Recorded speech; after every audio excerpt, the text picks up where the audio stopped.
Il existe une fête biblique printanière qui est souvent ignorée, même dans le monde chrétien. De quelle fête s'agit-il? Il s'agit de la fête des pains sans levain. Croyez-le ou non, l'Église originelle du Nouveau Testament observait cette fête. Elle est clairement décrite dans les pages de la Bible. En quoi consiste cette fête des pains sans levain? Vous serez peut-être surpris de découvrir à quel point elle est pertinente pour la vie des disciples de Jésus, en particulier pour ce que nous faisons après avoir été pardonnés par Dieu.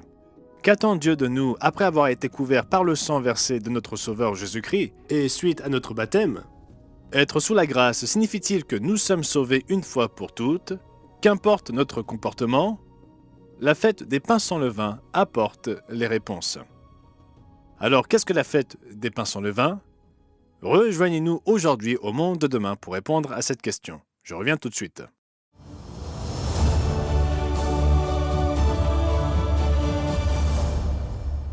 Bienvenue au Monde de demain, où nous vous aidons à comprendre votre monde à travers les pages de la Bible. De plus en plus de gens découvrent les fêtes bibliques. Pour beaucoup, c'est une surprise.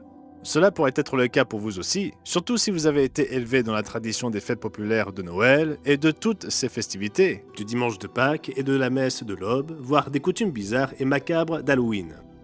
Lorsque vous consultez la Bible, vous ne trouverez aucune instruction de Dieu vous enjoignant de célébrer ces jours. Ce que vous trouverez dans la Bible, ce sont les fêtes de Dieu, y compris la fête des pains sans levain.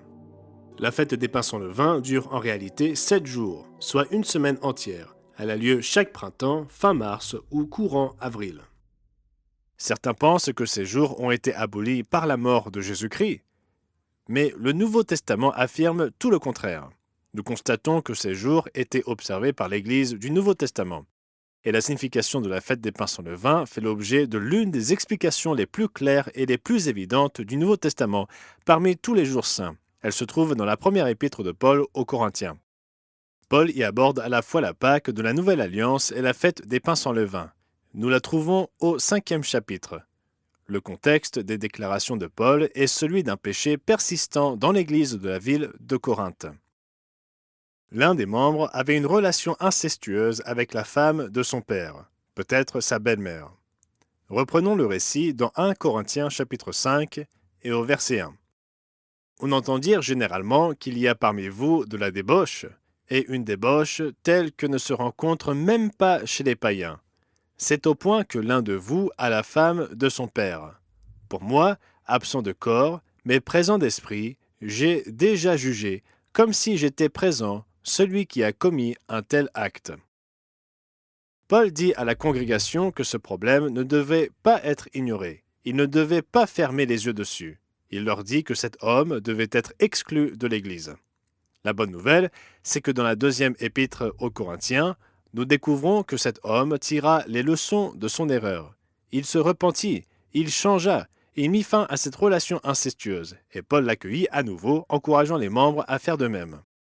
Cette situation était le contexte. Remarquez ce que Paul dit ensuite dans 1 Corinthiens 5, versets 6 et 7.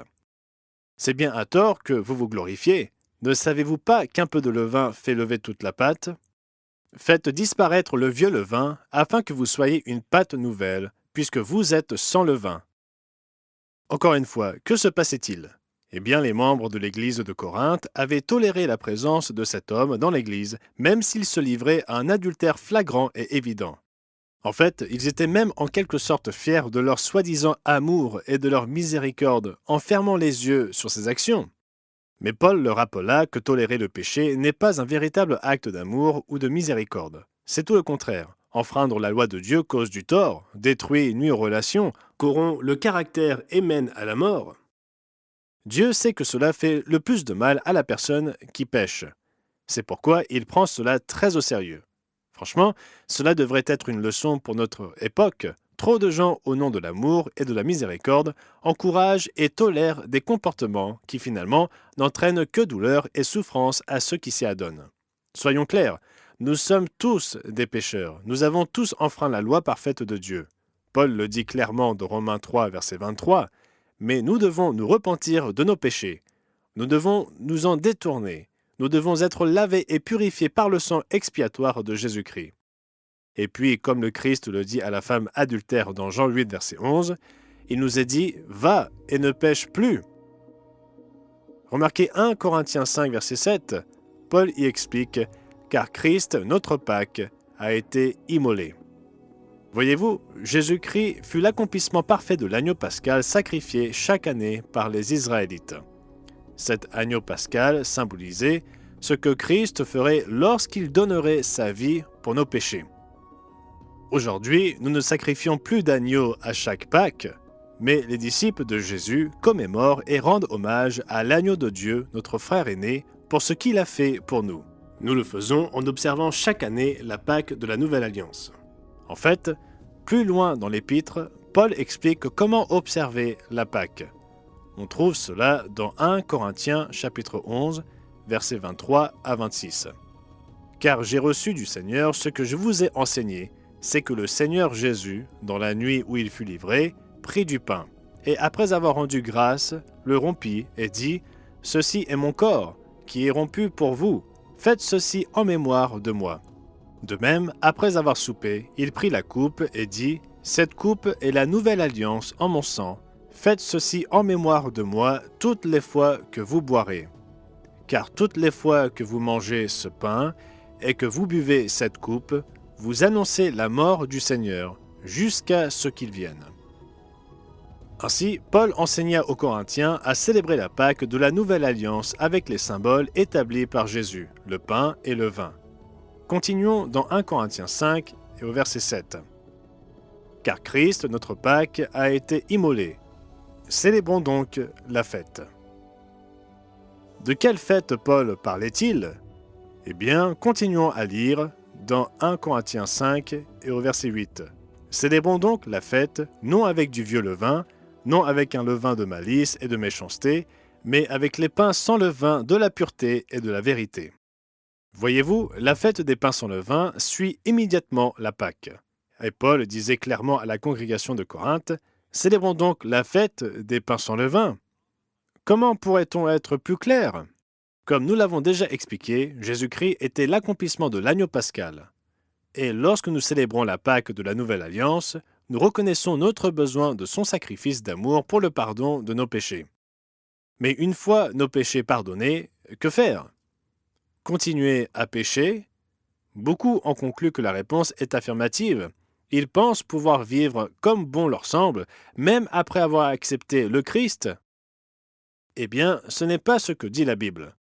Voyez-vous, il y a une autre étape à franchir après avoir été pardonnés de nos péchés, et la fête des pains sans levain nous l'enseigne.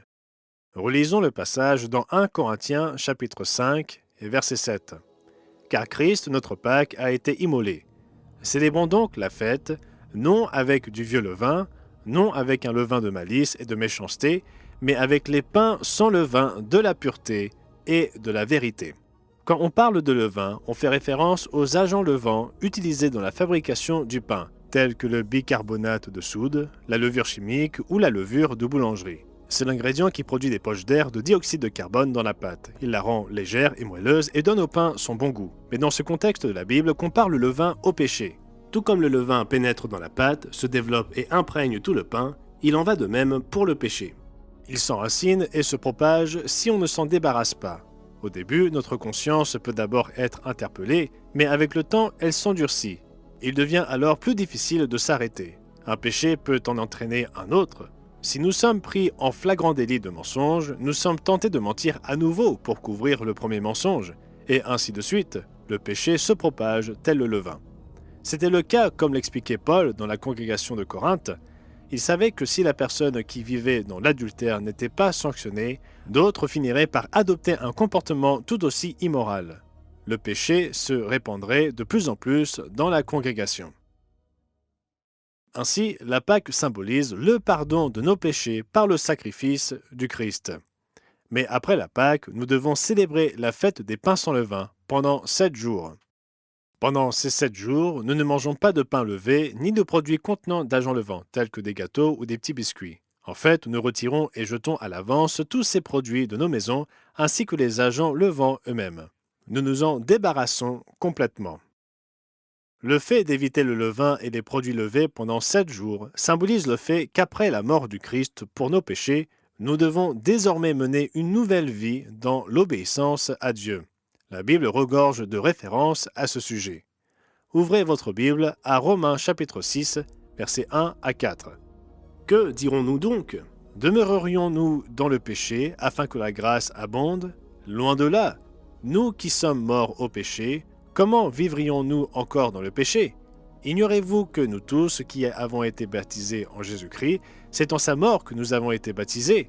Nous avons donc été ensevelis avec lui par le baptême en sa mort, afin que, comme Christ est ressuscité des morts par la gloire du Père, de même nous aussi nous marchions en nouveauté de vie. Nous ne devons pas persister dans nos anciens péchés. Si vous avez tendance à mentir, par exemple, vous devez commencer à dire la vérité.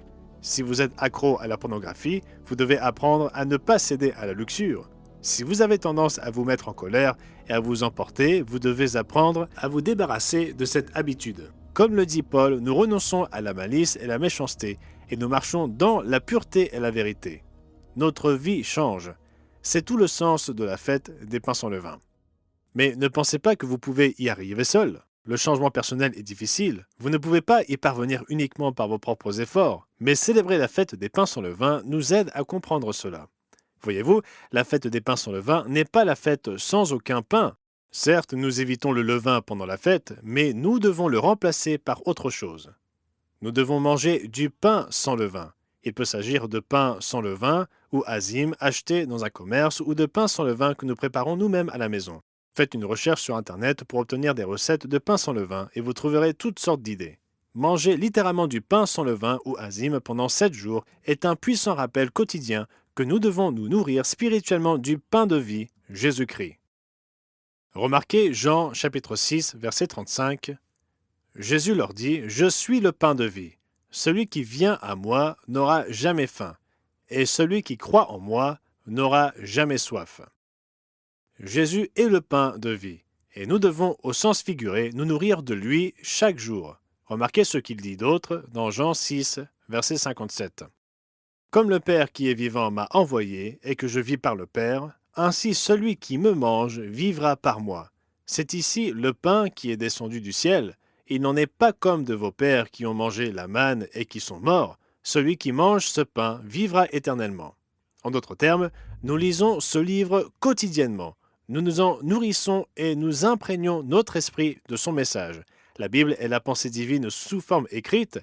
Laissez-la vous enseigner, laissez-la vous guider et même vous corriger. Comme Paul l'écrivait également dans Hébreux chapitre 4, versets 12 et 13, car la parole de Dieu est vivante et efficace, plus tranchante qu'une épée quelconque à 2 tranchants, pénétrante jusqu'à partager âme et esprit, jointure et moelle. Elle juge les sentiments et les pensées du cœur.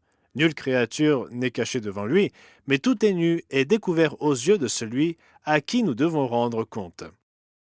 C'est là tout le sens profond de la fête des pains sans levain, la transformation personnelle, devenir chaque jour davantage semblable à Jésus-Christ et à notre Père céleste. Nous ne pouvons pas y parvenir seuls. Remarquez Jean chapitre 15 et au verset 5. « Je suis le cep, vous êtes les sarments. Celui qui demeure en moi et en qui je demeure porte beaucoup de fruits, car sans moi, vous ne pouvez rien faire. » L'apôtre Paul dit dans Philippiens 4, verset 13, « Je puis tout par celui qui me fortifie. » Avec l'aide de Dieu, nous pouvons surmonter toutes les difficultés, aussi grandes soient-elles. C'est ce que nous enseigne la fête des pains sans levain. Mais certains diront que le Christ est venu pour abolir toutes ces lois de l'Ancien Testament. D'autres encore s'appuieront sur des passages bibliques utilisés erronément pour réfuter les jours saints bibliques. Examinons un passage souvent utilisé à cette fin et voyons ce qu'il dit réellement. Le contexte est celui de l'épître de Paul aux Colossiens. Reprenons Colossiens 2, versets 11 et 12. « Et c'est en lui que vous avez été circoncis d'une circoncision que la main n'a pas faite, mais de la circoncision de Christ qui consiste dans le dépouillement du corps de la chair. Ayant été ensevelis avec lui par le baptême, vous êtes aussi ressuscités en lui et avec lui par la foi en la puissance de Dieu qui l'a ressuscité des morts. » Encore une fois, si nous acceptons le sacrifice du Christ en notre faveur, nous sommes ensevelis avec lui dans le baptême. Puis nous sortons de cette tombe liquide symbolique et marchons dans une vie nouvelle. Nous ne pratiquons plus le péché. Continuons dans Colossiens 2, versets 13 et 14. Vous qui étiez morts par vos offenses et par l'incirconcision de votre chair, il vous a rendus à la vie avec lui en nous faisant grâce pour toutes nos offenses. Il a effacé l'acte dont les ordonnances nous condamnaient et qui subsistait contre nous, et il a éliminé en le clouant à la croix. Certaines personnes diront que la loi de Dieu, les 10 commandements, fut l'acte cloué sur la croix. Mais la Bible dit-elle que les 10 commandements sont contre nous? Pas du tout. Les 10 commandements nous protègent. La loi contre le meurtre, même dans nos sociétés, nous protège et est bénéfique à nous tous. Qu'en est-il de la loi contre l'adultère? Est-elle contre nous? Qui ne souhaite pas être protégé de la douleur et de la souffrance engendrée par un conjoint infidèle? Il est clair que la loi contre l'adultère dans les 10 commandements n'est pas contre nous, mais pour nous. Elle nous protège. Alors, qu'est-ce que l'acte qui subsistait contre nous? De quoi Paul parlait-il? Eh bien, ce qui subsistait contre nous, c'était la peine de mort pour avoir enfreint la loi de Dieu. Voyez-vous, chacun d'entre nous a mérité la peine de mort à cause de ses propres péchés. La mort est la peine de mort pour nos péchés, nous condamner et subsister contre nous. Et le Christ a pris à notre place cette punition. Il n'a pas supprimé la loi lorsqu'il est mort sur la croix. Je continue dans Colossiens chapitre 2 versets 16 et 17. Que personne donc ne vous juge au sujet du manger ou du boire, ou au sujet d'une fête, d'une nouvelle lune ou des sabbats.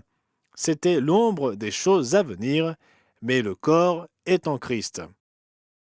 Certains interprètent cela comme signifiant qu'il ne faut pas observer les jours saints bibliques. Or, ce n'est pas le sens de ce verset. Il est dit de ne laisser personne vous juger sur ce que vous mangez, sur ce que vous buvez ou la manière dont vous observez l'une des fêtes de Dieu.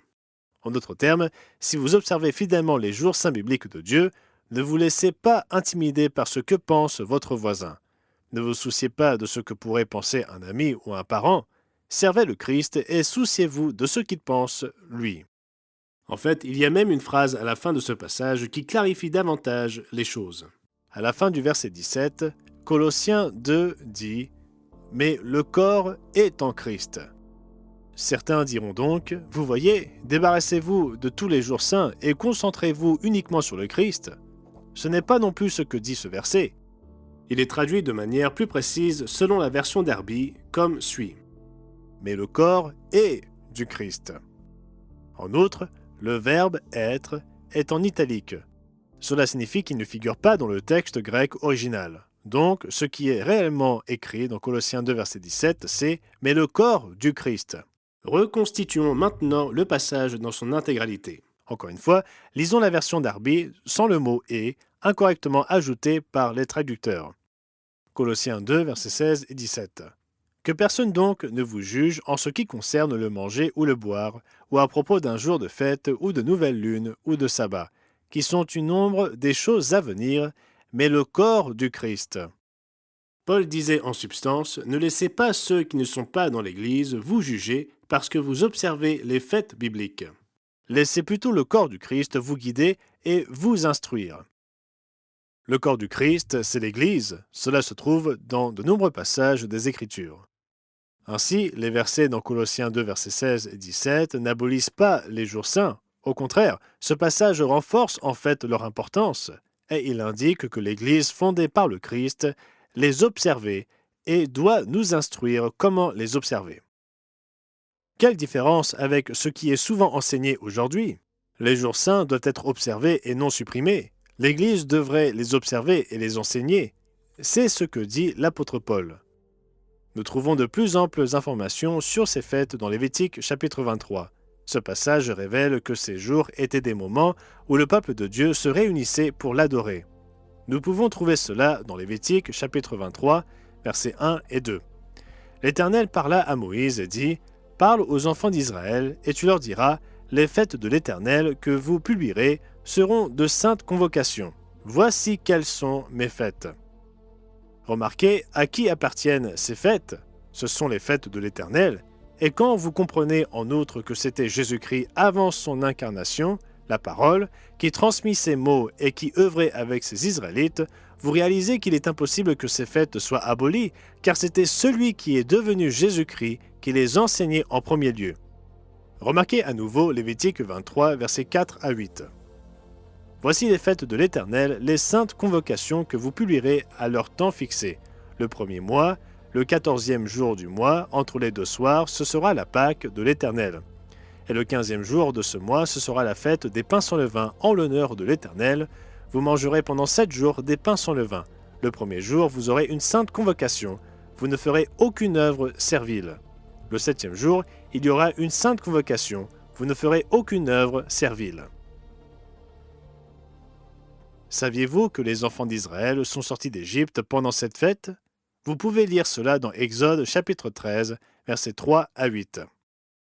Moïse dit au peuple, « Souvenez-vous de ce jour où vous êtes sortis d'Égypte, de la maison de servitude, car c'est par sa main puissante que l'Éternel vous en a fait sortir. On ne mangera point de pain levé, vous sortez aujourd'hui, on mangera des pains sans levain pendant les 7 jours. On ne verra point chez toi du pain levé, et l'on ne verra point chez toi de levain dans toute l'étendue de ton pays. Tu diras alors à ton fils, c'est en mémoire de ce que l'Éternel a fait pour moi lorsque je suis sorti d'Égypte. » Moïse dit aux Israélites, « Souvenez-vous de ce jour où vous êtes sortis d'Égypte. » En tant que chrétiens, Dieu nous appelle à sortir de ce monde. Il nous appelle à abandonner nos péchés et notre Égypte spirituelle. La fête des pains sans levain est pour nous un puissant rappel annuel de notre cheminement vers la libération du péché et des souffrances qu'il engendre. En abandonnant nos anciennes habitudes, en nous nourrissant du Christ et en le suppliant de nous transformer, nous commencerons à goûter aux fruits d'une vie selon la voie de Dieu et à marcher véritablement dans sa grâce et son amour. Quelle joie immense!